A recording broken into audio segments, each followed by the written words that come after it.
समय आने पर ये तीनों धनुष किसके पास पहुंच गए? गांडीव धनुष किसके पास था? अर्जुन के पास। पिनाक शंकर जी के पास तो तीनों धनुष थे। शंकर जी से ही पहले अर्जुन के पास गांडीव पहुंचा, पिनाक पहुंच गया राजा राम के पास, जिससे राम जी ने रावण को मारा। वो धनुष कौन सा था? और सारंग कौन सा था? सारंग वो धनुष था जो जनक जी के पास था, शिव जी के द्वारा मिला था, परशुराम जी के द्वारा। शिव जी ने परशुराम जी को, परशुराम जी ने जनक जी को दिया, और वही सारंग को तोड़कर राम जी ने सीता जी से विवाह किया। ये तीन धनुष दधीचि ऋषि की हड्डी से। और भी बहुत सारे वज्र बने, पर तीन का उल्लेख हमने पढ़ा है। जो वज्र बना, इंद्र युद्ध करने जाता है, बहुत घनघोर युद्ध के बाद अंत में इंद्र वृत्तासुर का वध कर देते हैं। स्वर्ग में पुनः उनका राज्य स्थापित हो जाता है।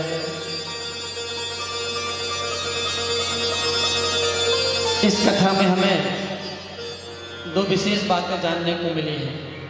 पहली तो 4 ब्रह्म हत्या, और दूसरा ये 3 धनुष के बारे में। इसे हमें याद रखना है, कभी कोई पूछ ले, कभी कहीं मौका मिले तो जानकारी रहनी चाहिए हमें भी, ठीक है।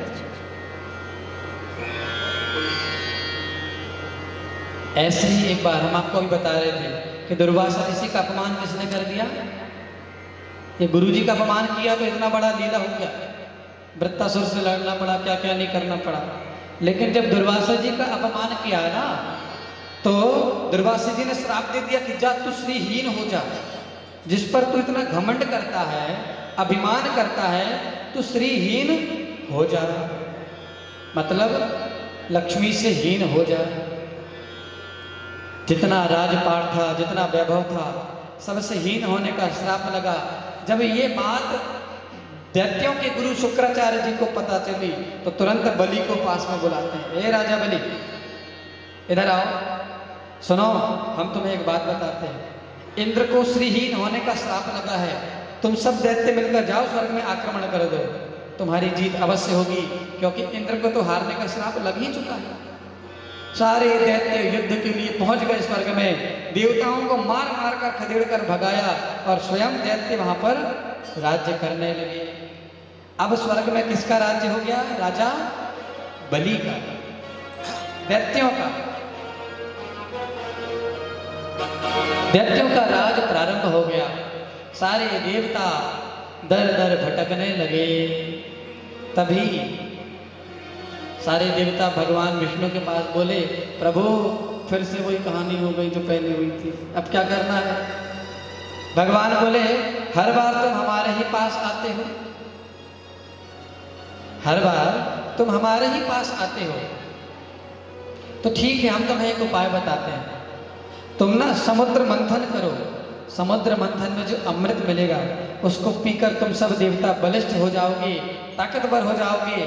उसके बाद तुम दैत्यों से लड़ाई कर लेना। पहले क्या करो? समुद्र मंथन करो। जैसे आप देखना, पुराने जमाने में क्या होता था, माताएं दधि मंथन करती थी मक्खन निकालने के लिए, है ना। एक मटका होता था, उसके अंदर डंडा रखा रहता था, और उसमें रस्सी से ऐसा ऐसा, बिल्कुल यशोदा मैया करती थी ना कन्हैया के लिए मक्खन निकालने को। पहले रस्सी यहाँ खींचे, ये आगे गई, फिर ऐसे खींचे, ऐसे करके, तो वहां अंदर दधि मंथन होता था और उसमें से मक्खन निकलता था। उसी प्रकार समुद्र का मंथन करना था। अब देवताओं ने सोचा कि हम अकेले समुद्र का मंथन नहीं कर सकते, इतनी हमारे अंदर क्षमता नहीं है, इसके लिए हमें दैत्यों का भी साथ लेना पड़ेगा। भगवान ने बुद्धि दी, देखो अपना काम है, स्वार्थ है, थोड़ा बात प्रेम से करना, दैत्यों के पास जाके झगड़ा मत कर बैठना, क्योंकि अटकी अभी अपनी है। तो आज बड़े प्रेम से सारे देवता दैत्यों के पास, राजा बलि के पास गए और बलि से बोले, अरे बलि भाई, तुम हमारे भाई ही तो हो, भले ही हमारी माताएं अलग अलग हैं, पर पिता तो हम दोनों के एक ही हैं। कश्यप ऋषि की संतान है, देवता और दैत्य दोनों। कश्यप जी की दो पत्नी है, एक का नाम अदिति, दूसरी का नाम दिति। अदिति से देवताओं का जन्म हुआ और दिति से दैत्यों का जन्म हुआ। तो देवता इंद्र कहते हैं कि भाई बलि, भले हमारी माँ अलग है पर पिता तो हमारे एक हैं, रिश्ते में तो हम हैं भाई भाई। अब देखो जहाँ बर्तन है तो खटर पटर तो होती रहती है, पर इसका मतलब ये तो नहीं कि हम अलग रहें। एक काम करते हैं, हमारे मन में विचार है कि समुद्र मंथन करने से ना अमृत निकलेगा, भगवान ने बताया, तो क्यों ना अमृत निकाला जाए, हम सब मेहनत करके निकालें और जो अमृत निकलेगा हम सब देवता और दैत्य भाई भाई आपस में बांट के पिएंगे। अब देवताओं की चाह थी कि एक बार अमृत निकला तो छीन कर हम पी जाएंगे, और यहाँ दैत्यों ने मनी मन विचार किया अमृत निकलेगा तो देवताओं की हिम्मत थोड़ी जो हमसे छीन ले। मन में दोनों की था कि निकलेगा तो हम पी लेंगे, लेकिन बलि ने सोचा चलो ठीक है, तुम इतने प्रेम से कह रहे हो तो हम तुम्हारी बात स्वीकार करते हैं, समुद्र मंथन करवा लेंगे। अब दोनों के मन में चल रहा है कि निकलेगा तो हम पी लेंगे, सामने वाले को नहीं देंगे, दोनों के मन में। अब प्रश्न ये खड़ा हुआ कि समुद्र मंथन करने के लिए डंडा कहाँ से लाया जाए जिससे जो घूमता है, इतना बड़ा विशाल समुद्र है, उसके लिए किसका मंथन, कैसे मंथन करेंगे, किसका प्रयोग करें। तो भगवान ने कहा कि जाओ पर्वत को रख दो। पर्वत रख दिया गया, लेकिन रस्सी नहीं। कौन सी रस्सी से? साधारण रस्सी से तो इतना बड़ा पर्वत खींचना मुश्किल है। तो भगवान के कहने पर वासुकी नाग को बुलाया गया और वासुकी नाग को रस्सी बनाया गया। आपको पता है जब वासुकी नाग तैयार हो गए रस्सी बनकर समुद्र मंथन पर सहयोग करने के लिए, तो ध्यान दीजिएगा भगवान विष्णु बड़े चालाक हैं, हमारे कन्हैया बड़े चतुर हैं। हमारे कन्हैया ने क्या किया, दैत्य जहाँ खड़े थे ना तो वहीं इंद्र को चुपके से ले गए और उनके सामने बातें करने लगे। इंद्र से कहते हैं देखो हम देवता लोग पवित्र हैं, अच्छे हैं, तो हम इस सर्प के मुख की तरफ रहेंगे, पूंछ की तरफ हमें नहीं पकड़ना है। क्यों? क्योंकि पूंछ की तरफ सर्प मलमूत्र त्याग करता है, गंदगी स्थान रहता है, तो वहाँ हम दैत्यों को भेज देंगे और हम स्वयं देवता लोग मुख की तरफ जाएंगे। ऐसा भगवान दैत्यों के सामने जोर जोर से बोलने लगे ताकि वो भी सुने। अब दैत्यों ने सुन लिया। दैत्य बोले अब समुद्र मंथन कैंसिल। भगवान बोले क्यों? दैत्य बोले समुद्र मंथन तभी होगा जब हमें मुख की तरफ करोगे, आप पूंछ की तरफ जाओगे। भगवान बोले मनी मन हम चाह तो यही रहे थे। तो भगवान देवताओं के साथ कहाँ पहुंच गए? पूंछ की तरफ, और दैत्यों को पहुंचा दिया मुख की तरफ। क्यों? जब समुद्र मंथन हुआ ना, खींचने लगे, तो सांप के जो पेट में जो जहर की थैली रहती है वो खींचने के कारण फट गई। अब सारा जहर मुंह से निकला, तो आधे दैत्य तो ऐसे ही मर गए, जहर से ही मर गए वासुकी नाग की। तो जैसे जैसे समुद्र मंथन हुआ, सबसे पहले समुद्र मंथन से हलाहल विष प्रकट हुआ।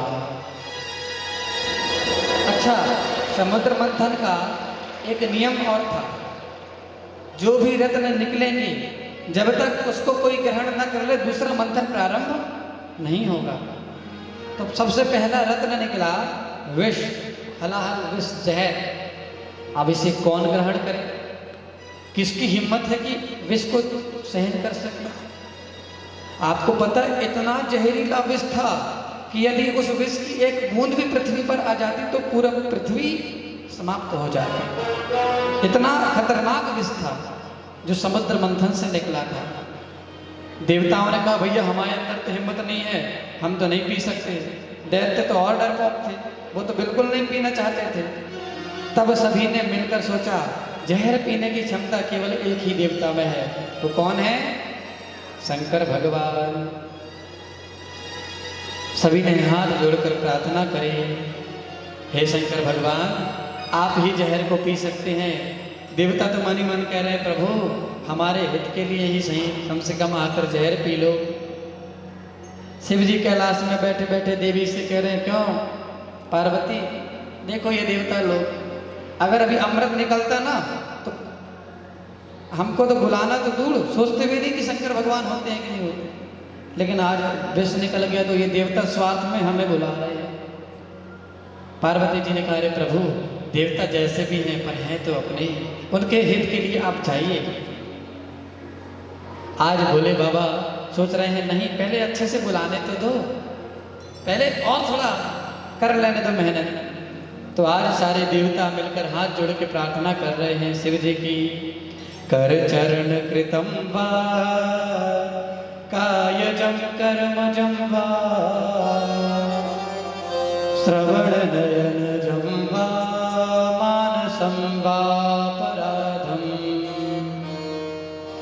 विहितम विहितम वा सर्वमेतच्छमस्व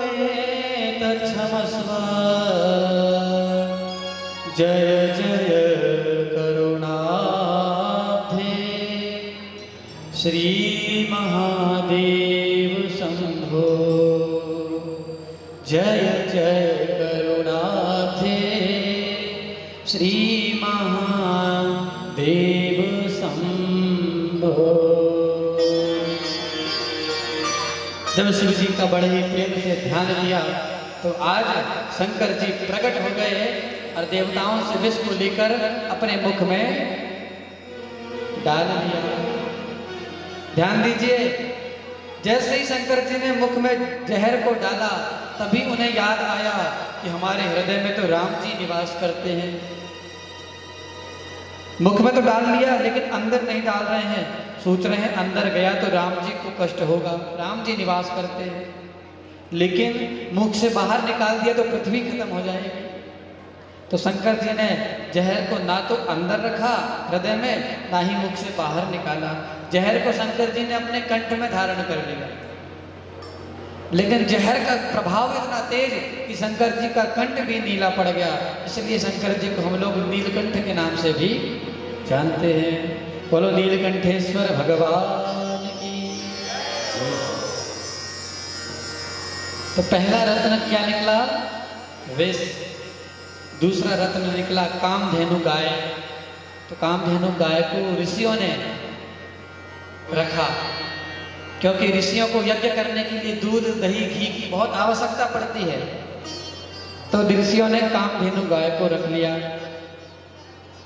फिर उच्चैश्रवा नामक घोड़ा निकला, उसे राजा बलि ने रख लिया।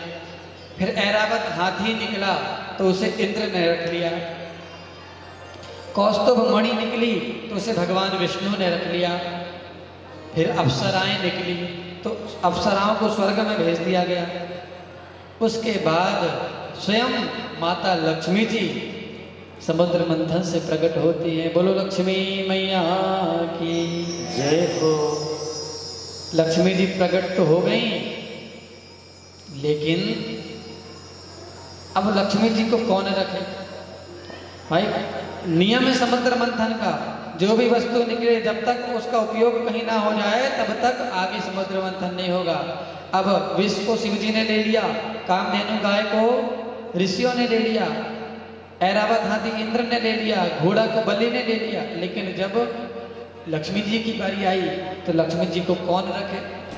इतनी सुंदर दिव्य हमारी माता लक्ष्मी है कि जितने देवता दैत्य सब कह रहे हैं हमें चाहिए हमें चाहिए हमें चाहिए, वरना समुद्र मंथन कैंसिल। दैत्य बोले हमें चाहिए लक्ष्मी जी।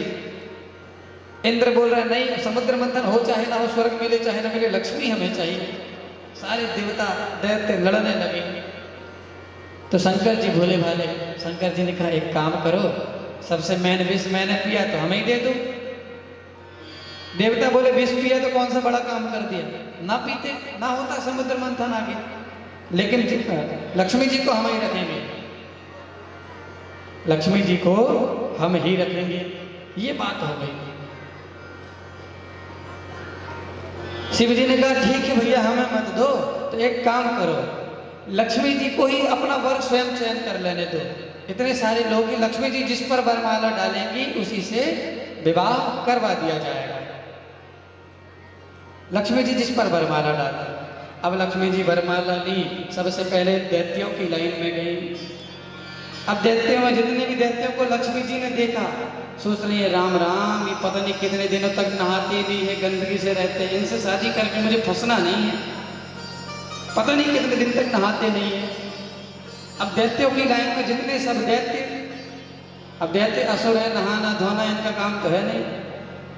अब देवताओं की लाइन में आई तो इंद्रदेव को देखा, मन में सोचा लक्ष्मी जी ने सुंदर तो है,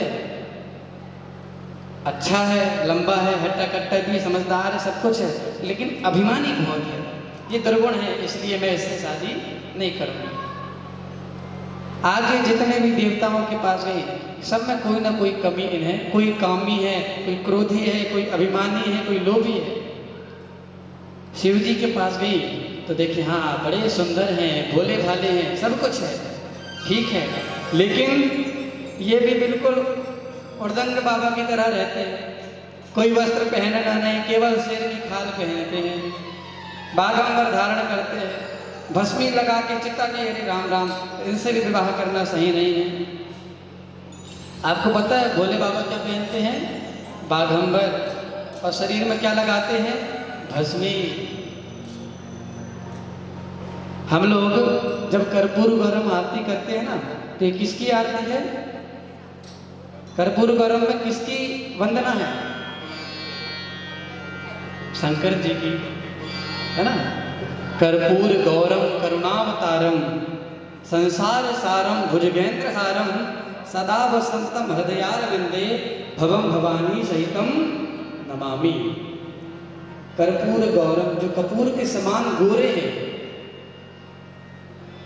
करुणावतारम, जो करुणा के अवतार है, सारे संसार के सार हैं, ऐसे परमात्मा को, ऐसे शंकर भगवान को सदा वसंतम हृदयारविंदे, सदैव मेरे हृदय में आकर वे बसें, मेरे हृदयारविंद में निवास करें।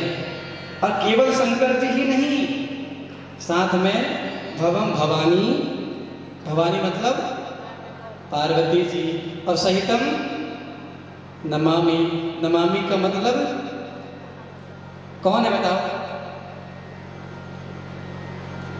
भवानी हो गई पार्वती जी, और नमामि त्वदीय पाद पंकजम नमामि देवी नर्मदे। नमामि कहते हैं नर्मदा जी को। तो सदा वसंतम हृदयारविंदे, सदैव मेरे हृदय में भगवान वास करें, भवम भवानी सहितम नमामि, और साथ में पार्वती जी और उनकी बिटिया नर्मदा जी भी वास करें। ये हो गया पहले श्लोक का अर्थ। लेकिन जो दूसरा है मंदार माला का, ये सब लोग गलत बोलते हैं, कोई सही से पढ़ाई इसके बारे में करते ही नहीं। मंदार माला यहाँ बैठा कोई भी व्यक्ति सही से बता ही नहीं सकता। अच्छा कौन कौन है जिसको पता हो कि मैं सही बोलता हूँ? हाथ उठाओ। जो मंदार माला हम बोलते हैं आरती में, ये जो मंत्र है सब लोग बोलते हैं, लेकिन सत्य क्या है, असली कौन सा है, इसका सही अर्थ क्या है, कौन बता सकता है? हमारी नाव घाट वाली माता जी तो सुनी है, उनको तो पता है, लेकिन बाकी लोग बताओ, कोई जानता है? ध्यान दीजिए, सही क्या है वो हम आप लोग क्या बोलते, कई लोग बोलते हैं, हमने सुना कि मंदार माला कुलताल कुलताल कलताल क्या क्या बोल देते हैं, ये इसका कुछ भी बोल देते हैं। फिर आगे कृपाल बोल देते कई लोग, है ना? फिर शेखराय बोलते जो कि है ही नहीं। उसके बाद आगे पता नहीं क्या क्या बोल देते हैं, लेकिन सही क्या है वो सुनिए। मंदार माला कलिताल कायई, काय भी नहीं कायई, मात्रा ध्यान दीजिएगा। कलिताल कायई कपाल माला कित कंधराय दिव्यं वरायै च दिगंबराय नमः शिवायै च नमः शिवाय। अब इसका अर्थ सुनिए, लेकिन इसमें पार्वती और शिव जी दोनों की वंदना है। पहले पार्वती जी फिर शंकर जी, ध्यान दीजिएगा। मंदार माला कलिताल कायई, मंदार की माला कौन पहनती है? कौन पहनती हैं? देवी जी पहनती हैं, इसलिए मंदार माला कलिताल काय। फिर कपाल माला अंकित कंधराय। कपाल कहते हैं मुंडों को, मुंडों की माला कौन पहनते हैं? शंकर जी, हमने कथा में बताया, याद होगा। क्या बोलते हैं? कपाल मालांकित कंधराय। कंधरा मतलब कि वन, कैलाश पर्वत में, जंगल में कौन रहते हैं? भोले बाबा। तो कपाल माला, मुंडों की माला शिवजी धारण करते हैं, इसलिए उनके बारे में पहले हो गया देवी पार्वती का, फिर हो गया शंकर जी का। ध्यान दीजिएगा, मंदार माला कलिताल कायई, कपाल मालांकित कंधराय। उसके बाद दिव्यंबरायई। दिव्य अंबर किसका है? देवी जी का है। दिव्यंबरायई च दिगंबराय। दिगंबर कौन है?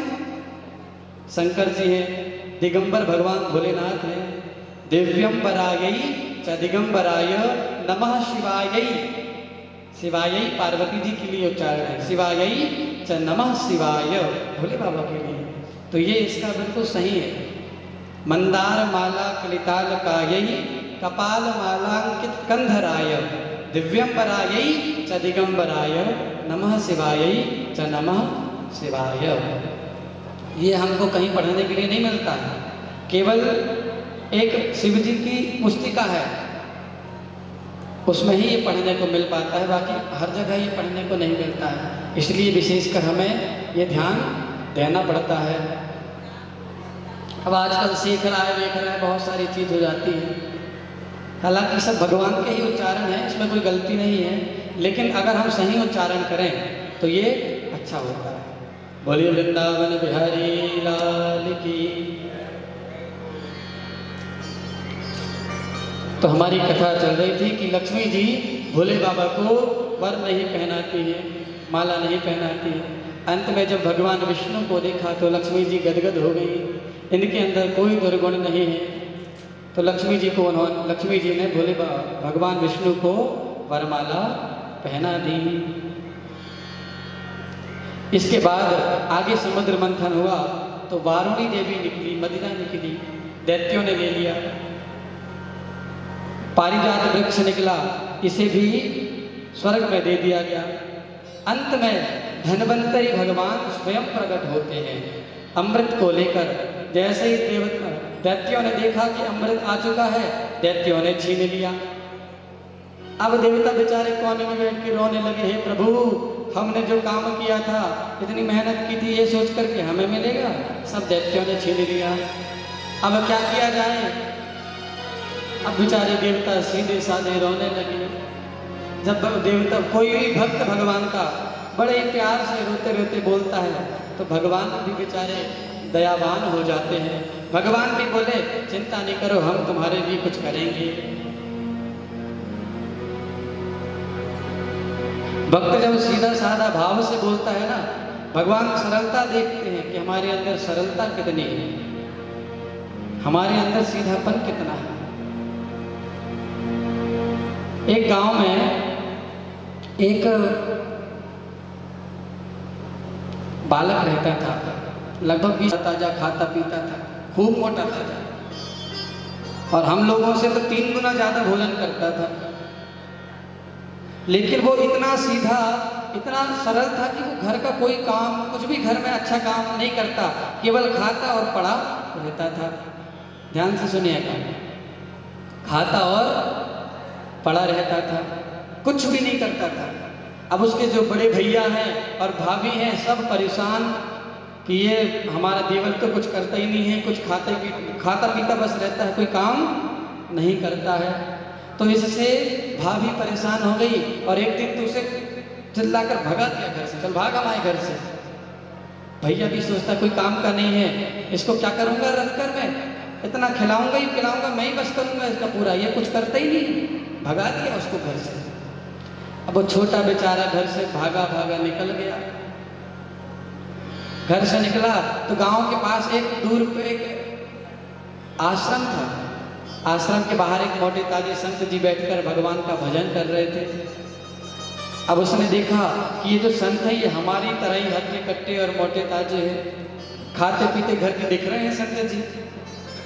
तो क्या करें, संत जी के पास जाना चाहिए। संत जी के पास जाकर उस व्यक्ति ने क्या कहा, ओ मेरी मैया सामने ध्यान दो, कहाँ पीछे देख रहे हैं, मन नहीं लग रहा है, भजन करवा दें। कथा को ध्यान से सुनो, ठीक है। भजन वजन करके समय बर्बाद नहीं करना है, कान्हा को हमें प्रकट करना है आज, है ना। तो कथा को जरूरी है सुनना, ठीक है। तो सब लोग बार बार उठो मत, एक जगह बैठ के कथा को सुनो, ठीक है। बोलो भागवत भगवान की, आवाज नहीं आ रही, और जोर से बोलना पड़ेगा। बोलो भागवत भगवान की। तो वो जो सीधा साधा बच्चा है वो जाकर संत जी से पूछता है, महाराज जी ये आश्रम किसका है। तो संत जी बोले, बेटा ये आश्रम वैसे तो भगवान का, राम जी का है, पर यहाँ के मुख्य महंत हम बैठे हैं। अच्छा अच्छा महाराज जी आपका आश्रम है ये। संत जी बोले, हाँ जी हमारा है। अब ये बात चली रही थी कि दो चार हट्टे कट्टे चेला भी आ गए। सभी चेलाओं को आके देखा तो उसने पूछा, गुरुजी महाराज जी ये जो चारों आ रहा है ये कौन है। तो संत जी ने कहा, ये भी हमारे ही चेला हैं। अब उसने मन में सोचा, गुरुजी इतने हट्टे कट्टे खाते पीते, और चेला भी खाते पीते लग रहे हैं बिल्कुल। एक काम करता हूँ, मैं भी यहीं रह जाता हूँ, मुझे भी अच्छा खाने पीने को मिलेगा।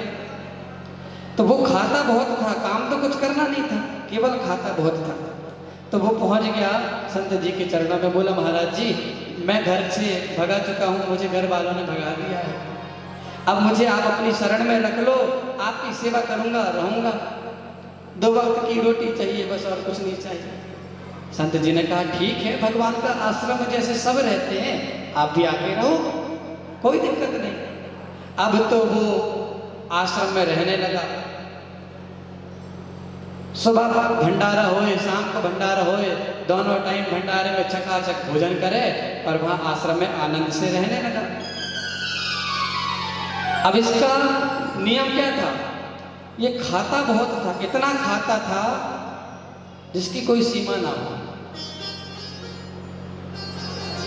तो एक दिन इसने गुरुजी से आकर बोला, गुरुजी ये बताओ अपने यहाँ एक टाइम के भंडारे में कितनी पंगत बैठती है।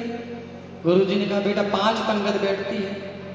तो इसने कहा, गुरुजी मेरा ना एक पंगत में हो नहीं पाता है, आप कहो तो मैं 5 पंगत में बैठ जाऊं।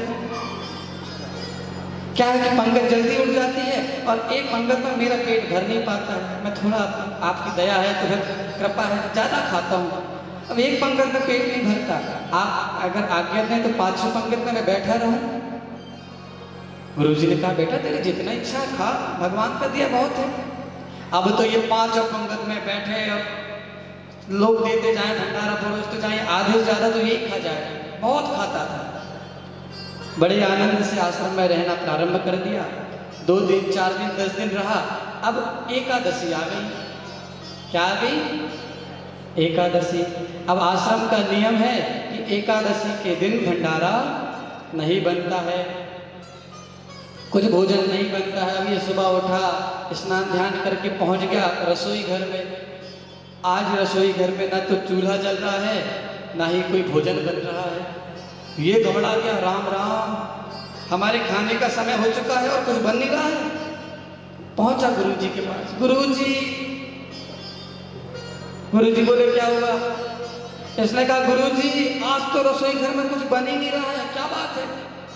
तो गुरुजी ने कहा, अरे बेटा हम तुम्हें बताना भूल गए थे, आज एकादशी है, आज के दिन हमारे आश्रम में सब व्रत रहते हैं, उपवास रहते हैं। मुंह उतर गया बेचारे का। गुरुजी बोले, क्या हुआ? बोला, गुरुजी उपवास आपके इतने सारे चेला हैं, उनसे करवा दो, हमसे ना करवाओ। हमने आज व्रत करो तो हम कल को व्रत देख ही नहीं पाए, हमसे व्रत ना हो, हमसे ना कराओ गुरुजी। तो गुरुजी ने कहा, देखो बेटा बात ऐसी है कि हमारे आश्रम का नियम है कि यहाँ पर एकादशी के दिन भोजन नहीं बनता है। अब नियम तो हम नहीं तोड़ सकते, लेकिन तुम यदि भूखे नहीं रह सकते तो एक काम करो, रसोई से कुछ सामान ले लो, नदी किनारे जाओ, वहाँ स्नान करके बनाकर भगवान को भोग लगाकर तुम खा लेना। अब ये सीधा साधा। अब उसने कहा क्या करूं गुरुजी, अब जाना तो पड़ेगा ही। गुरुजी बोले बनाते तो बनता है ना भोजन। इसने कहा गुरुजी नहीं भी बनता होगा तो बना के तो खाने, भूखे तो रह नहीं सकते। गया रसोई में, सामान लिया, सारा सामान इकट्ठा करके पहुंच गया नदी के किनारे। बड़ी मेहनत करके लकड़ी लाके चूल्हा बना के जैसे तैसे इसने भोजन बनाया।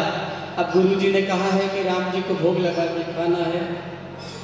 अब इसको पता नहीं कि राम जी कैसे खाते हैं। इसने बस हाथ जोड़ा, राजा राम आइए, प्रभु राम आइए, मेरे भोजन का भोग लगा जाइए। राम आइए, प्रभु राम आइए, मेरे भोजन का भोग लगा जाइए। राजा राम आइए, प्रभु राम आइए, मेरे भोजन का भोग लगा जाइए। राजा राम आइए, प्रभु राम आइए, मेरे भोजन का भोग लगा जाइए। मेरे भोजन का भोग लगा जाइए। मेरे भोजन का भोग लगा जाइए। मेरे भोजन का भोग लगा जाइए। मेरे भोजन का भोग लगा जाइए। राजा राम आइए, प्रभु राम आइए, मेरे भोजन का भोग लगा जाइए। राजा राम आइए, प्रभु राम आइए, मेरे भोजन का भोग लगा जाइए। भोजन का भोग लगा जाइए।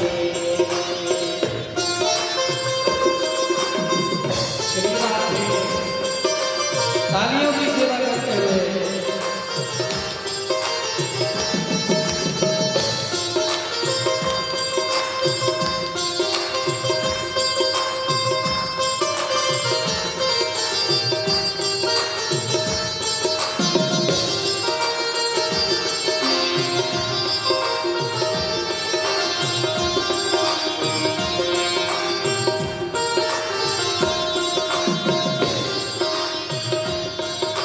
बड़ी प्यार से ये भगवान से बोल रहा है, कह रहा है राम जी मेरे यहाँ पर आइए और ये जो भोग मैंने आपके लिए बना के रखा है इसे ग्रहण कीजिए। लेकिन राम जी नहीं आए। जब राम जी नहीं आए तो ये कह रहा है अरे प्रभु जो भी थोड़ा बहुत बना है, अरे आपको पता है हमारे गुरुजी ने कुछ नहीं बनाया है। अगर आप आश्रम में वेट करोगे ना भोजन का तो वहाँ कुछ नहीं मिलने वाला। आश्रम में कुछ नहीं मिलने वाला है। वहाँ तो आज चूल्हा ही नहीं जला है। हम तो बेचारे हम रहते वहाँ तो भूखे रह जाते हैं। हम जैसे तैसे यहाँ आके बनाए, आओ हमारे साथ बैठ के खा लो। आश्रम में कुछ नहीं मिलने वाला है। आचमनीय खान आरती यहाँ यही मेहमानी। आचमनीय खान आरती यहाँ यही मेहमानी। आचमनीय खान आरती यहाँ यही मेहमानी। आचमनीय खान आरती यहाँ यही मेहमानी। रूखी रोटी पाओ प्रेम से, रूखी रोटी पाओ प्रेम से, पियो जी का पानी। राजा राम आइए, प्रभु राम आइए, मेरे भोजन का भोग लगा जाइए। राजा राम आइए, प्रभु राम आइए, मेरे भोजन का भोग लगा जाइए। भूल करोगे यदि तजोगे भोजन रूखे सूखे। भूल करोगे यदि तजोगे भोजन रूखे सूखे। अगर आप ये भूल में हो कि आपको आश्रम में बना बनाया सुंदर स्वादिष्ट भोजन मिलेगा, तो ये बहुत बड़ी भूल है। वहाँ कुछ मिलने वाला नहीं है। यदि खाना है तो आके यही खा लो। भूल करोगे यदि तज दोगे भोजन रूखे सूखे, भूल करोगे भोजन रूखे सूखे। एकादशी आज मंदिर में, एकादशी आज मंदिर में, बैठे रहोगे भूखे नजर प्रभु राम आए, मेरे भोजन का भोग लगा जाइए, मेरे भोजन का भोग लगा जाइए। जब इसके इस भाव को देखा भगवान राम जी ने, तो राम जी प्रकट हो गए, लेकिन राम जी अकेले प्रकट नहीं हुए। राम बाम दिस जानकी, राम जी के बाएं और के साथ में जानकी मैया प्रकट हो गई। अब इसने सोचा कि गुरु जी ने तो कहा था कि राम जी को भोग लगा के खाना, अब मैं बुला भी रहा हूँ कि राजा राम आइए, प्रभु राम आइए, भोजन को भोग लगाइए। राम जी जैसे प्रकट हुए जानकी मैया के साथ, तो ये पहले तो खाना की तरफ देखे, फिर वहाँ सीता जी की तरफ देखे, फिर खाना की तरफ देखे, फिर सीता जी की तरफ। राम जी बोले क्या हो गया? अब भक्त बोला कुछ नहीं प्रभु, बस अब गुरु जी ने तो कहा था कि राम जी बस को खिलाना, अब ये दूसरी कौन आ गई है? अभी ये राम जी ने कहा ये हमारी धर्म पत्नी है, इनका नाम सीता है। अच्छा अच्छा प्रभु, अब आए हो तो बैठ जाओ। राम जी बोले कोई समस्या है तो हम भेज दें इनको, बता दो। नहीं नहीं प्रभु, अब आ गए हो तो क्या है, पूरी एकादशी ना सही आधी एकादशी तो आप करवा ही दोगे, कोई बात नहीं, आप दोनों पाओ। अब बड़े प्रेम से जैसे तैसे सीता जी को भी पवाया, राम जी को भी पवाया, फिर लास्ट में खुद भोजन करके चला गया।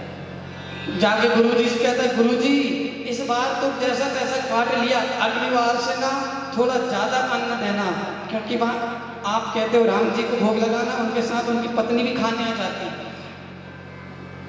अब गुरु जी ने सोचा कि भूखा रह जाता होगा, इसलिए ऐसा झूठ बोल के ले जा, कोई बात नहीं। अगली एकादशी आई तो अनाज बढ़ा कर ले गया, पिछली बार से थोड़ा ज़्यादा भोजन लेके गया कि एक व्यक्ति और बढ़ जाता है, सीता जी को भी खिलाना पड़ता है। तो इस बार फिर पहुंचा और पहुंचकर बड़ा ही सुंदर भोजन बनाकर इस बार दोनों को पुकारता है, कहता है राजा राम आइए, सीता राम आइए, मेरे भोजन का भोग लगा जाइए। राजा राम आइए, सीता राम आइए, मेरे भोजन का भोग लगा जाइए, मेरे भोजन का भोग लगा जाइए। इस बार बोल रहा है राजा राम आइए, सीता राम आइए, भोजन का भोग लगाइए। अब पुकारा तो भगवान प्रकट हो गए, लेकिन इस बार राम बाम दिस जानकी, लखन दाहिनी ओर। इस बार राम जी सीता जी के साथ लक्ष्मण जी भी आ गए। अब भक्त फिर से खाना की तरफ देखे और तीनों को देखे, फिर खाना की तरफ देखे।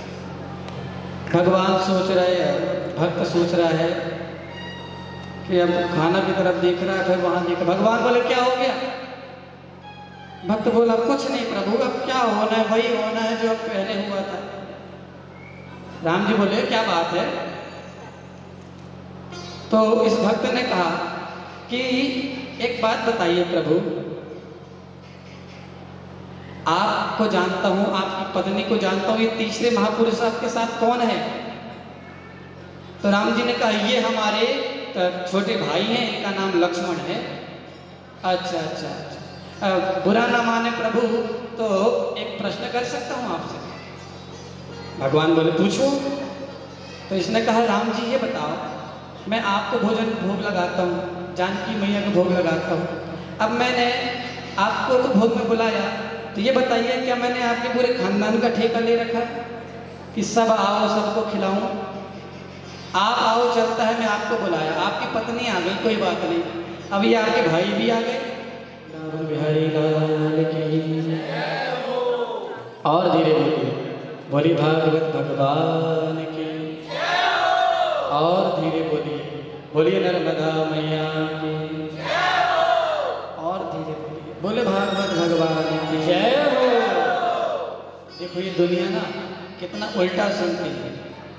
जब हम रोज तेज बोलो कहते हैं तो कोई नहीं बोलता, और आज हम कह रहे धीरे बोलो तो लोग और तेज बोल रहे हैं। मतलब उल्टा सुनने की आदत दुनिया को हो गई है। बोलिए भाग्य बिहारी लाल की जय हो।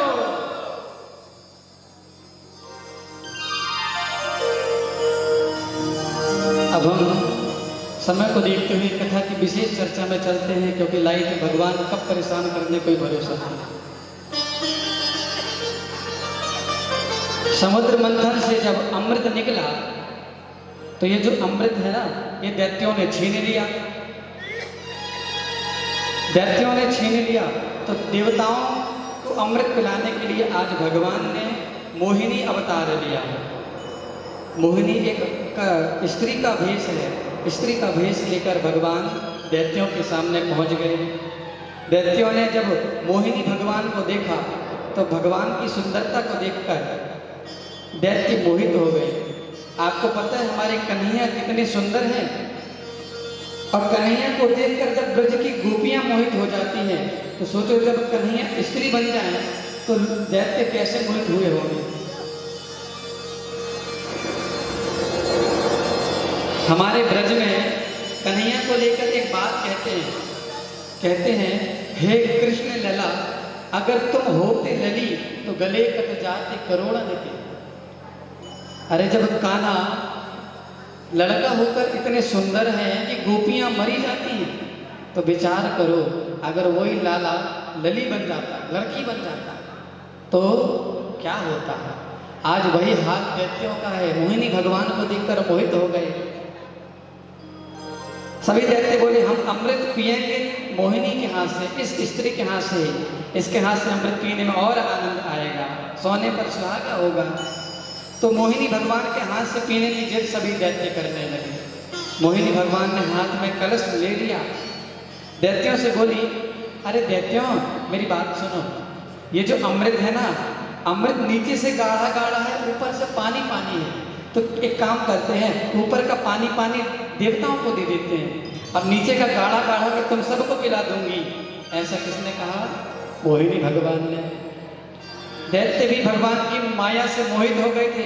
उन्होंने कहा आपको जो सही लगी करो। तो आज भगवान सभी देवताओं को अमृत पिलाने लगे। अब बताओ एक कलश में पानी रखा है, अब पानी ऊपर से पतला नीचे से गाढ़ा हो सकता है क्या? दूध ऊपर से पतला नीचे से गाढ़ा हो सकता है क्या? नहीं, समान होता है। लेकिन दैत्यों की बुद्धि मारी गई। मोहिनी भगवान की सुंदरता में मोहित सभी दैत्यों ने कहा ठीक है पतला पतला देवताओं को पिला दो। सारे देवताओं ने अमृत पिया, लेकिन उन्हीं दैत्यों में एक दैत्य समझदार था जिसका नाम था सुरभानु। वो समझ गया कि कुछ गड़बड़ है, तो उस दैत्य ने देवता का भेष बनाकर सूर्य और चंद्रमा के बीच में जाकर बैठ गया। भगवान भी देवता समझकर उसको अमृत पिला देते हैं, लेकिन सूर्य चंद्रमा दोनों ने बताया कि प्रभु ये दैत्य है, ये देवता नहीं है। तो भगवान ने अपने सुदर्शन से उसका गला काट दिया। उसके दो भाग हो गए, ऊपर का जो सर था वो राहु बन गया, नीचे का जो धड़ था वो केतु बन गया। और चुगलीखोरी किसने किया था? सूर्य और चंद्रमा ने। तो वो दोनों दैत्य ही इनको ग्रहण लगाने लगे। विचार करो, एक दैत्य ने अमृत पिया तो दो देवताओं को ग्रहण लगाने लगा। अगर सारे दैत्य अमृत पी जाते तो देवताओं की क्या हाल होता। तो अब देवताओं ने अमृत पिया, घोर देवासुर संग्राम हुआ। सारे दैत्यों को मारकर देवताओं ने अपना राज स्वर्ग में फिर से स्थापित कर लिया। सारे दैत्य मारे गए, लेकिन संजीवनी बूटी के द्वारा दैत्यों के गुरु शुक्राचार्य जी ने दैत्यों को फिर से जीवित कर दिया। और राजा बलि से कहा देखो यदि तुम्हें पुनः राजा बनना है तो एक ही उपाय है, क्या? ब्राह्मणों की सेवा करो, उनका आशीर्वाद पाओ। अब तो राजा बलि जहाँ ब्राह्मण दिख जाए कहीं सर झुका के प्रणाम दंडवती होने लगे। खूब ब्राह्मणों को भोजन कराया, खूब आशीर्वाद दिया। ब्राह्मणों के आशीर्वाद से ब्राह्मणों ने इसे एक रथ दिया। उस रथ पर बैठकर जो भी युद्ध करता है वो कभी पराजित नहीं होता है। उस रथ पर बैठकर ब्राह्मणों के आशीर्वाद से राजा बलि स्वर्ग पर आक्रमण करके पुनः स्वर्ग को अपने आधिपत्य में ले लेते हैं। देवता फिर से दर दर भटकने लगे। आपको पता है, कहते हैं जो 100 अश्वमेध यज्ञ कर लेता है फिर उसे इंद्र के सिंहासन से कोई हटा नहीं सकता। इसी बात को सोचकर राजा बलि एक के बाद एक अश्वमेध यज्ञ करना प्रारंभ कर देते हैं। यहाँ देवताओं की माता अदिति बड़ी परेशान है। कैसे होगा मेरे बेटों का सुख, कैसे मेरे बेटों को राज्य मिलेगा। तो कश्यप जी जो अदिति के पति हैं, देवताओं के पिता, कश्यप जी ने इन्हें एक व्रत के बारे में बताया। इसका नाम है पयोव्रत। फाल्गुन मास की शुक्ल पक्ष की प्रतिपदा से लेकर त्रयोदशी तक 12 दिन तक जो इस पयोव्रत को करता है उसकी कोई भी मनोकामना हो अवश्य पूरी होती है। पयोव्रत में हमें 12 दिन तक दूध पीकर रहना पड़ता है, बड़ा कठिन व्रत है। माता अदिति ने वह व्रत किया तो भगवान ने आशीर्वाद दिया, मैं आपके यहाँ बेटा बनकर आऊँगा। फिर भादव का महीना आ गया, शुक्ल पक्ष आ गया और भादव के महीने में शुक्ल पक्ष के दिन हमारे भगवान श्री वामन जी का अवतार माता अदिति के यहाँ होता है। बोल वामन भगवान की। भादव के महीने में शुक्ल पक्ष में श्रवण नक्षत्र में द्वादशी तिथि के दिन हमारे भगवान वामन का अवतार हुआ। स्वयं देवताओं के गुरु बृहस्पति जी ने इनका यज्ञोपवीत संस्कार किया। कश्यप जी ने जात कर्म संस्कार किया। अदिति मैया ने कुपीन दिया। देवताओं ने इन्हें छत्र दिया। ब्रह्मा जी ने कमंडलू हाथ में दे दिया। सरस्वती जी ने रुद्राक्ष, कुबेर ने ब्रह्म पात्र दिया, भिक्षा का पात्र, और पार्वती जी ने भिक्षा दी है।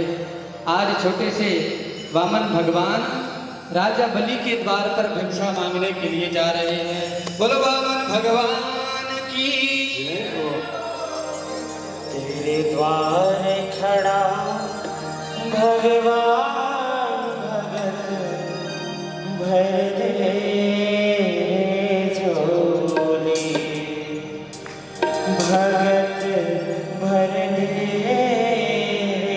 झोली। तेरे द्वार खड़ा भगवान भगत भर दे झोली, भगत भर दे झोली। तेरा होगा ऐसा कि युग युग तेरी रहेगी साथ, भगत भर दे झोली, भगत भर दे झोली, भगत भर दे झोली। तेरे द्वार खड़ा भगवान भगत भर दे झोली, भगत भर दे झोली।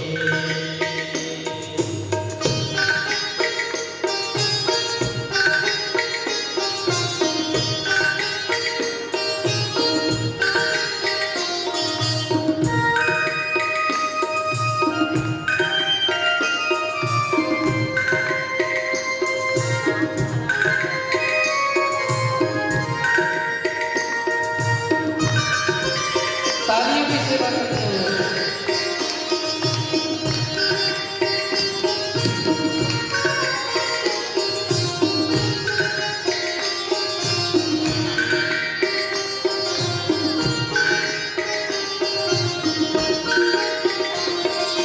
दोनों की है सारी धरती देखे, तोला गगन है सारा।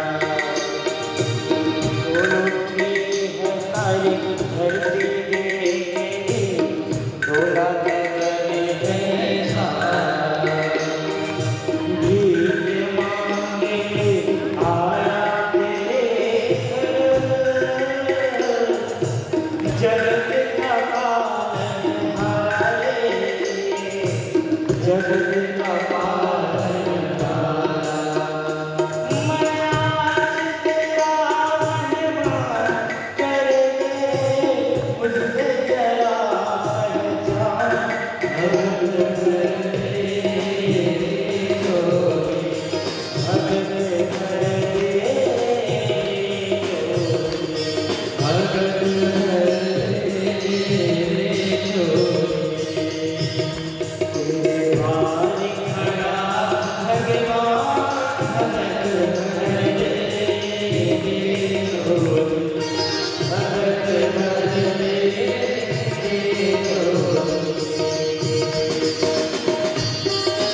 के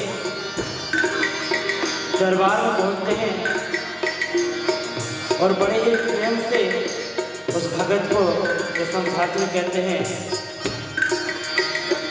ओ आज लुटा दे सर्वस्व अपना, मांग ले कहना मेरा।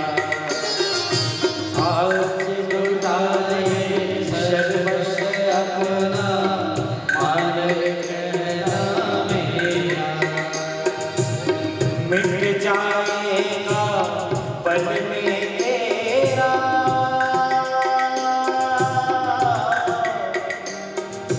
जन्म जन्म का तेरा रे,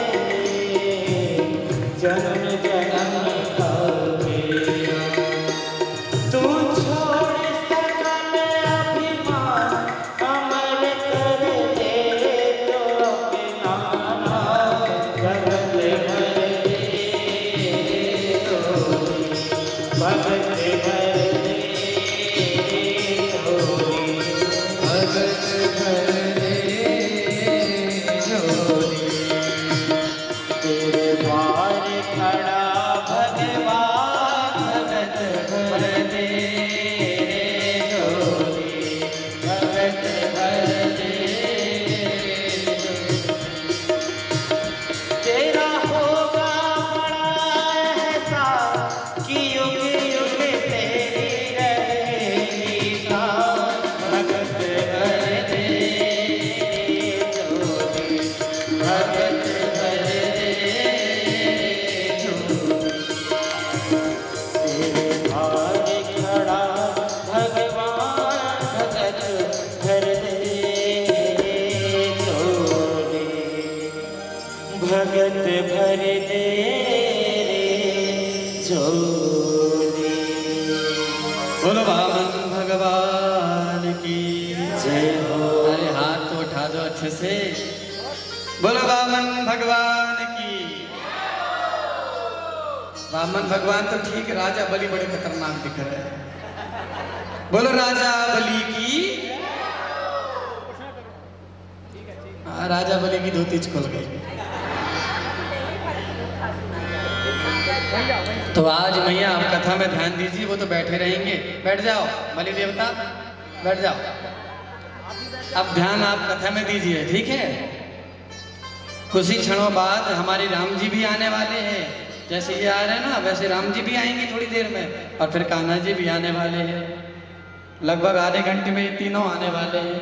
तो ध्यान से हमारी कथा को विशेष रूप से सुने।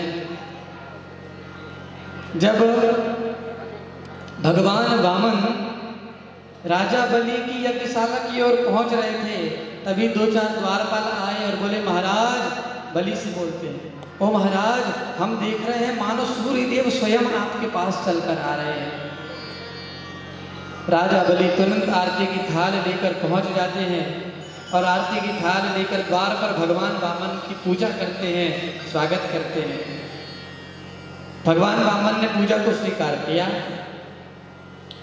अब राजा बलि बोले, महाराज बताइए मैं आपको क्या दान दूं? आप क्या मांगना चाहते हैं बताइए, मैं आपको वही दूंगा। भगवान वामन बोले, देखो हम तो संतुष्ट ब्राह्मण हैं, हमें तो कोई आवश्यकता नहीं है, हम तो वैसे ही भगवान की कृपा से भजन करके यहाँ वहाँ घूमते फिरते, हमें तुम्हारे धन की आवश्यकता नहीं है। तो बलि बोले, कोई बात नहीं, धन मत लो, कुछ और मांग लो। भगवान वामन बोले, हमें कुछ नहीं चाहिए। बलि बोले, एक काम करो, अपने जैसी छोटी सी, हमारे वामन भगवान मात्र वामन अंगुल के हैं, छोटे से भगवान वामन हैं। तो राजा बलि कहते हैं, जैसे आप हो, आप कहो तो ठीक, आपके जैसे आपके लिए छोटी सी दुल्हन ला दूं, दुल्हन ला दूं जो छोटी सी हो, आपके लिए अच्छी रहेगी। तो राजा बलि बोले, वामन भगवान बोले, दुल्हन लाओगे तो फिर उसके साथ मुझे शादी करना पड़ेगा, उसके साथ मुझे रहना पड़ेगा, मेरे पास तो ना घर है ना कोई व्यवस्था है। तो बलि बोले, चिंता नहीं करो, घर की व्यवस्था मैं कर दूंगा। भगवान बोले, ठीक है, घर की व्यवस्था भी आप कर दोगे, लेकिन बाद में जब हमारे बच्चे होंगे तो उनके खाने पीने की, उनके पढ़ाई लिखाई की व्यवस्था कौन करेगा? बलि बोले महाराज वो भी मैं कर दूंगा, आप शादी तो करो। भगवान बोले ठीक है, उनके खाने पीने की व्यवस्था आप करोगे, पढ़ाई की व्यवस्था, लेकिन वो जब बड़े होंगे तो उनकी भी शादी होगी, फिर खर्चा कौन करेगा? बलि बोला महाराज वो भी मैं कर दूंगा, लेकिन शादी तो करो। भगवान बोले सब व्यवस्था आप कर दोगे, लेकिन जब मेरे बच्चे या मेरी पत्नी कोई मर जाएगी तो फिर रोएगा कौन? बलि बोले महाराज व्यवस्थाएं तो मैं कर सकता हूँ, लेकिन यदि कोई मरेगा तो रोना तो आप ही को पड़ेगा। भगवान बोले तो जिस काम में रोना पड़े वो काम हम करेंगे ही नहीं। तो बलि बोला ये नहीं लेते तो कुछ तो मांग लो। जब बहुत जिद किया तब भगवान ने कहा देना है तो 3 पग भूमि दो, वो भी हम अपने पैर से नापेंगे। राजा बलि हंसने लगे, बस 3 पग भूमि? अरे महाराज मैं तीनों लोकों का राजा हूं इस समय, तीनों लोग मेरे कब्जे में हैं। आप कहो तो एक जिला दे दूं, आप कहो तो एक राज्य दे दूं, एक देश दे दूं, आप कहो तो ये पृथ्वी लोक पूरा आपको सौंप दूं। 3 पग भूमि मांग रहे हो? 3 पग में होता क्या है, सो भी नहीं पाओगे सही से। भगवान बोले देखो देना है तो 3 पग दो, वरना हम निकल रहे हैं यहाँ से।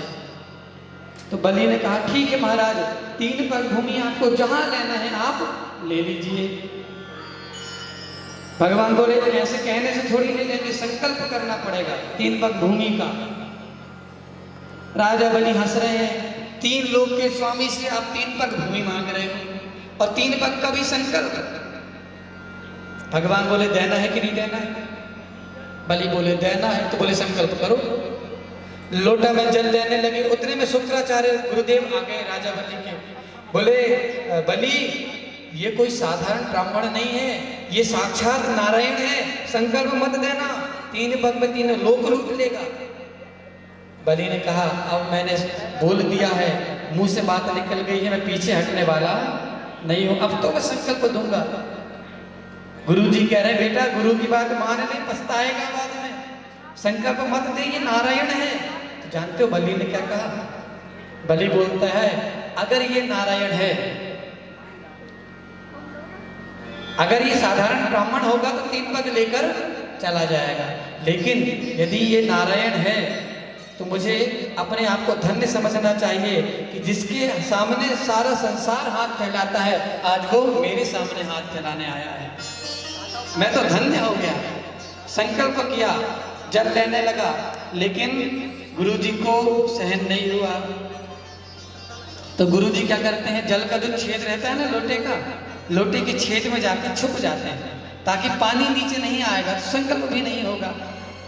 अब शुक्राचार्य जी जैसे लोटे के अंदर घुसकर छेद में छिप गए, पानी नहीं निकला, तो वामन भगवान ने एक कुसा उठाई और कुसा को टोंच दिया लोटे में। जैसे ही कुसा को लोटे में डाला तो इनकी आंख में जाके कुसा घुस गई और शुक्राचार्य जी की एक आंख, गोविंदाय नमो नमः। आप देखना दैत्यों के जो गुरु शुक्राचार्य उनकी एक आंख नहीं है, ये वामन भगवान ने फोड़ दी। अब गुरु जी ने सोचा चेला के कारण हमने आंख फोड़वा ली, चेला तो हो गया पागल, होने दो। 3 पग भूमि का संकल्प हुआ। पहले पग में ऊपर के सारे लोग भगवान ने नाम डाले, जितने भी ऊपर सत्य स्वा भुवा भू ओम जितने भी लोग हैं सारे लोग नाम डाले। दूसरे पग में नीचे जितने भी लोग हैं, अतल वितल सुतल रसातल तलातल महातल और पाताल, नीचे के 7 लोग नाम डाले। भगवान बोले बलि तुमने 3 पग का संकल्प दिया है, हमने 2 पग में ही सारे लोग ले लिए, अब तीसरा पग बताओ कहाँ रखूं? बलि ने कहा महाराज अभी तो आपने मेरी भूमि नापी है, अभी मैं आपके सामने खड़ा हूँ, मेरे सर पर चरण रखकर आप मुझे भी अपना बना लीजिए। तो भगवान ने अपना तीसरा पग बलि के सर पर रखकर 3 पग भूमि में सारे लोग भगवान ने ले लिए। बोलो वामन भगवान की जय हो, बोलो राजा बलि। अब वामन भगवान बैठ जाओ। आपको पता है जब राजा बलि ने 3 पग भूमि दे दी, भगवान प्रसन्न हो गए, बोले मांगो क्या चाहिए, तुम्हारी भक्ति से तुम्हारे दान से प्रसन्न हूं।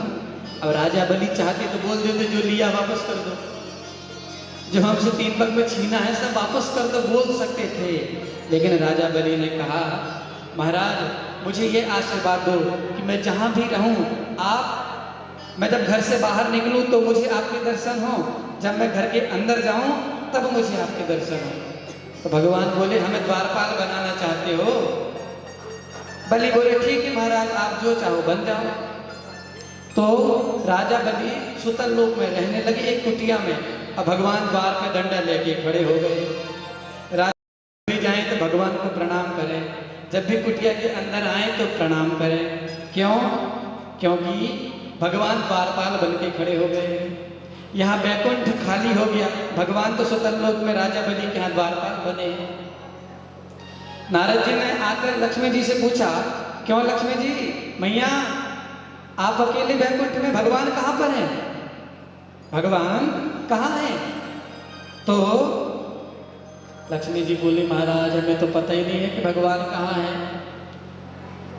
नारद जी ने कहा, हम बताते हैं, भगवान द्वारपाल बने खड़े हैं राजा बलि की सेवा में। लक्ष्मी जी रोने लगी, अब मेरे पति तो वहां सेवा में हैं, पता नहीं कब छूटेंगे, मेरा क्या होगा। तो नारद जी ने बुद्धि दिया, देखो मैं दिमाग देती हूँ, मैं दिमाग देता हूँ, एक काम करो, कान में सारी बात फुस करके बता दी, जाओ। अब लक्ष्मी जी एक छोटी सी कन्या का भेष बनाकर सुतल लोक में जाती हैं और कुटिया से थोड़ी दूर पर एक पेड़ के नीचे बैठकर रोने लगती हैं। राजा बलि जब कुटिया से निकलते हैं तो भगवान को प्रणाम करते हैं। प्रणाम करके जैसे ही बाहर गए तो उन्होंने एक छोटी सी कन्या को रोते देखा। कन्या रो रही थी तो राजा बलि ने पूछा, अरे बहन आप हो कौन और ऐसे रो क्यों रही हो, क्या बात है? उस कन्या ने कहा रोते हुए, आज रक्षाबंधन है लेकिन मेरा कोई भाई नहीं है, मैं किसे राखी बांधूं। राजा बलि भी दयावान थी, कहने लगे हमारी भी कोई बहन नहीं, हमें ही राखी बांध दो। लक्ष्मी जी को कन्या छोटी सी प्रसन्न हो गई, ठीक है मैं आपको राखी बांधूंगी। चलो, तो राजा बलि उसको अपनी कुटिया में लेकर आते हैं। राजा बलि अंदर प्रवेश करे, पीछे से छोटी सी कन्या बनाए लक्ष्मी जी अंदर भगवान को देख रही है और कह रही, मनी मन क्यों, ड्यूटी अच्छी लगी है आपकी? अब भगवान भी कह रहे हैं, मनी मन अब क्या बताएं श्रीमती जी, अब तुम ही कुछ करो, हम तो फंस गए वरदान के चक्कर में। छोटी सी कन्या अंदर गई, अंदर जाके उसने बलि को राखी बांधा। बलि रोने लगा। गुड़िया ने पूछा, क्या हुआ भैया, रो क्यों रहे हो? तो बलि बोले कि मेरे पास तुम्हें देने के लिए कुछ नहीं बचा है, सब भगवान ने मेरे से छीन लिया है। कन्या बोलती, भैया मैं जो मांगूंगी वो आप दे सकते हो? बलि बोले, अब मेरे पास है ही क्या जो मैं दूं? कन्या बोली, जो होगा वही मांगूंगी, दोगे? तो बलि ने कहा, ठीक है बहन, मांग तुझे क्या चाहिए, मेरे पास होगा तो मैं जरूर दूंगी। तो आज वो कन्या तुरंत लक्ष्मी जी का भेष बनाकर कहती है, मेरे पति मुझे वापस लौटा दो। तो इस प्रकार राजा बलि क्या बोलते हैं, पति तो छलिया है ही, साथ में पत्नी भी छलिया। पति ने 3 लोक छीन लिए, जैसे तैसे उनके भगवान जी को द्वारपाल बनाया वरदान में, तो भगवान को भी पत्नी आकर ले गई। तो ऐसे दानवीर में सबसे महान दानी राजा बलि कहलाए। ऐसे भगवान वामन की कथा को भी हम गोविंद के चरणों में प्रणाम करते हैं। और अब हम लोग 9वें स्कंध में सूर्यवंश की कथा में प्रवेश करते हैं, जिस सूर्यवंश में हमारे राम जी आते हैं। ध्यान दीजिएगा, सूर्यवंश को हम संक्षिप्त में सुनेंगे। भगवान नारायण की नाभि से कमल, कमल से ब्रह्मा जी आए। ब्रह्मा के बेटा हुए मरीचि, मरीचि के बेटा हुए कश्यप जी महाराज, जिनकी चर्चा हम बहुत देर से करते आ रहे हैं। कश्यप जी की पत्नी अदिति के गर्भ से सूर्य भगवान का जन्म हुआ, सूर्यदेव का जन्म हुआ। इन्हीं सूर्य से चला सूर्यवंश। इन्हीं सूर्य भगवान के एक बेटा हुए जिनका नाम था वैवस्वत मनु। इनके 10 बेटा हुए, मनु के 10 बेटा हुए। एक बेटा का नाम था सरयाती। सरयाती की कन्या थी सुकन्या, ये सरियाती अपनी बेटी सुकन्या के साथ एक दिन च्यवन ऋषि के आश्रम पर गए। च्यवन ऋषि के आश्रम में ये जो सुकन्या अपनी सहेलियों के साथ ना खेल रही थी, तो चंचलतावश इसने ना च्यवन ऋषि की दोनों आंखें फोड़ दी। अब च्यवन ऋषि कई वर्षों से वहां तपस्या कर रहे थे, शरीर में दीमक लग गई थी, मिट्टी लग गई थी, इसलिए शरीर दिखा नहीं, आंख चमक रही थी तप के कारण। तो उन्हीं आंखों में इस सुकन्या ने आंख फोड़ दी, कांटा लगाकर, खून बहने लगा।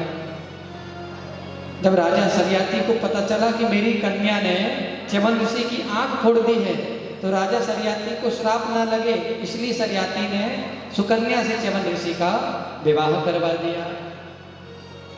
बाद में अश्विनी कुमारों ने आकर च्यवन ऋषि को ठीक किया। इन्हीं सूर्यवंश में आगे चल के राजा अम्बरीश जी पैदा हुए। अम्बरीश जी भगवान के बहुत प्यारे भक्त कहलाए। अम्बरीश के वंश में हरिश्चंद्र हुए, हरिश्चंद्र के वंश में राजा मानधाता हुए, इन्हीं मानधाता के वंश में राजा सगर हुए, जिनके 60,000 पुत्रों ने भगवान का, कपिल भगवान का अपमान किया। गंगा जी आएंगी तभी इनका उद्धार होगा, ये पता चलने पर 4 पीढ़ी तक सगर की 4 पीढ़ी ने तपस्या किया। भगीरथ जी की तपस्या करने पर गंगा धरती पर आई और 60,000 वंशजों का मुक्त हुए थे।